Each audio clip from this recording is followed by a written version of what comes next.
Buen día, mi nombre es Marco Iván Ortega Palomares, estudiante de la UBEC en el módulo de Derechos Humanos en el ámbito internacional. Presento el reto 5. ¿Cuál es la responsabilidad del Estado mexicano? Bajo la asesoría de Diana Patricia Josefina Orcasitas Hernández. Mi matrícula es la 248030 y la fecha de elaboración del presente es el 26 de junio del 2026. En esta exposición analizaré dos casos desde la perspectiva de la responsabilidad del Estado mexicano en materia de derechos humanos, tomando como base la Constitución Política de los Estados Unidos Mexicanos, la Convención Americana sobre los Derechos Humanos y algunos estándares del sistema interamericano. Antes de iniciar, conviene precisar que, si bien los casos que se señalan que las personas acudieron ante la Corte Interamericana de Derechos Humanos, también lo es que técnicamente las personas no presentan directamente sus casos ante dicha Corte. Primero deben acudir ante la Comisión Interamericana de Derechos Humanos y posteriormente solo la Comisión o un Estado pueden someter el asunto ante la Corte. Asimismo, la responsabilidad del Estado no solo deriva de actos de autoridades federales, también pueden generarse por actos u omisiones de autoridades estatales, municipales, policiales, administrativas, ministeriales o militares, siempre que la conducta sea atribuible al aparato estatal y que afecte derechos humanos. En el primer caso, Ana repartía pacíficamente panfletos con citas bíblicas durante una manifestación. Un policía le arrebató el material, la detuvo, la mantuvo incomunicada dentro de una patrulla durante 3 horas y después fue llevada a Barandilla, donde recibió burlas, calificativos peyorativos. Posteriormente fue liberada, pero tanto la Fiscalía como la Comisión Estatal de Derechos Humanos omitieron iniciar algún procedimiento. Desde mi punto de vista, sí existe la responsabilidad del Estado mexicano. Si bien es cierto que la autoridad puede adoptar medidas para conservar el orden público durante una manifestación, también lo es que esa facultad no puede ejercerse de manera arbitraria.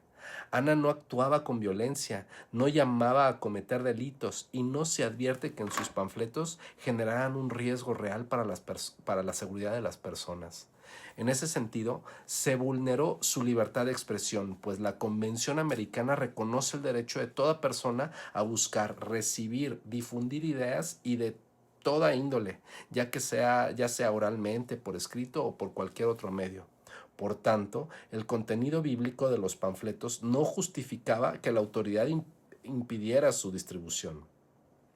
Asimismo, se afectó su libertad de conciencia y religión, ya que la Convención Americana también protege el derecho de toda persona a conservar, profesar y divulgar sus creencias, tanto en público como en privado.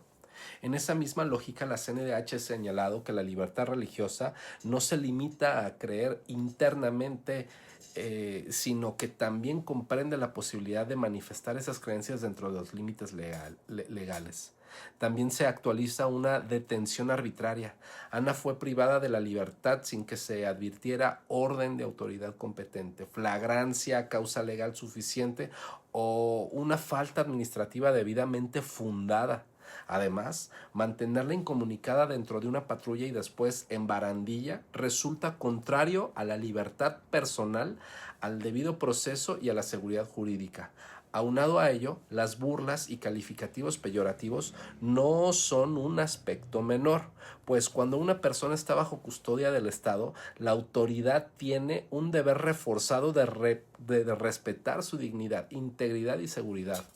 Finalmente, la omisión de la Fiscalía y de la Comisión Estatal de Derechos Humanos agrava el caso, porque ambas instituciones estaban obligadas a actuar dentro de sus competencias. Al no hacerlo, dejaron a Ana sin una vía efectiva de protección. Por ello, existe responsabilidad del Estado por acción y por omisión. Por acción, debido a la detención, incomunicación, retiro de panfletos y trato denigrante, y por omisión debido a la falta de investigación y protección institucional. Los derechos afectados son la libertad de expresión, libertad religiosa, libertad personal, dignidad, igualdad, debido proceso y acceso a un recurso efectivo. En el segundo caso, durante la pandemia del COVID-19, el gobernador de una entidad federativa emitió un decreto que obligaba a las personas a permanecer en su domicilio de las 18 horas a las 9 horas del día siguiente. Quien incumpliera sería sancionado con una multa y en caso de no pagarla, con arresto por 36 horas. Andrés, una persona en situación de calle, fue detenido por un militar mientras caminaba a las 20 horas. Al no tener domicilio, familia ni dinero para pagar la multa, fue privado de la libertad y exhibido en redes sociales con su fotografía y una frase denigrante. En este caso, también considero que existe una responsabilidad del Estado mexicano. Si bien es cierto que durante una emergencia sanitaria el Estado puede dictar medidas para proteger la salud pública, también lo es que estas medidas deben respetar los principios de legalidad, necesidad, proporcionalidad, temporalidad y no discriminación. La pandemia no autorizaba a castigar a la pobreza ni a desconocer la dignidad humana. El problema central del decreto es que ordenaba a todas las personas permanecer en su domicilio, pero no contemplaba a quienes no tenían casa, habitación. Para Andrés, cumplir esa medida era materialmente imposible. En consecuencia, no fue sancionado por una conducta realmente reprochable, sino por una condición de vida, estar en una situación de calle. Además, la medida tuvo un efecto discriminatorio. Para una persona con recursos, la consecuencia era pagar una multa. Pero para Andrés, al no tener dinero, la consecuencia fue el arresto. Así, una regla aparentemente general terminó afectando con mayor severidad a una persona en situación de vulnerabilidad. La Corte Interamericana de los Derechos Humanos, en sus estándares sobre pandemia y derechos humanos, señaló que las medidas adoptadas por los estados para atender el COVID-19 debían tener como centro el respeto a los derechos humanos y considerar impactos diferenciados en grupos vulnerables. Bajo esa lógica, frente a una persona sin vivienda, la respuesta estatal debió orientarse a asistencia social, alojamiento temporal, alimentación y atención sanitaria, no al arresto ni a la exposición pública. Asimismo, la intervención de un militar exige especial cuidado. La Corte Interamericana, en el caso Radilla Pacheco contra México, estableció que cuando se traten de violaciones a derechos humanos cometidas contra personas civiles, no deben operar la jurisdicción militar. Por lo tanto, el asunto debía ser conocido por autoridades civiles, independientes e imparciales. También se vulneraron la honra, la dignidad, la vida privada y la protección de datos personales de Andrés.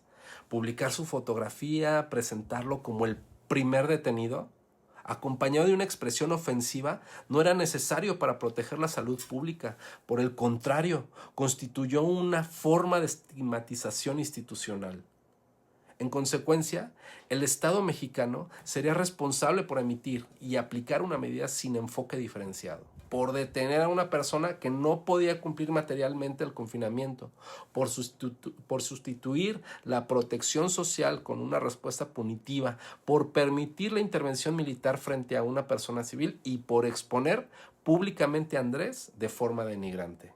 Como conclusión, en ambos casos sí puede configurarse responsabilidad del Estado mexicano.